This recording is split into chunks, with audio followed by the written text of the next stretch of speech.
আচ্ছা, একটা কথা আসতে হাতে তালে দেওয়ার কথা বললাম, তো যারা সামনে আছে এরাই দিচ্ছে, আর যারা তোরা আপড়ে আছেন আর কি এরা না।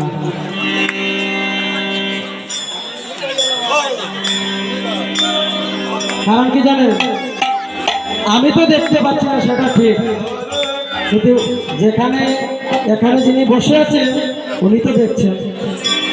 সেই চিত্রগুপ্তর খাতায় এখানে যে হাতে করতাল করবেন সেটা লেখা থাকবে, আর শেষের দিনে সেটা হিসাব হবে। তাই সবাই মিলে কেউ বাকি থাকবে না। কৃষ্ণ বলে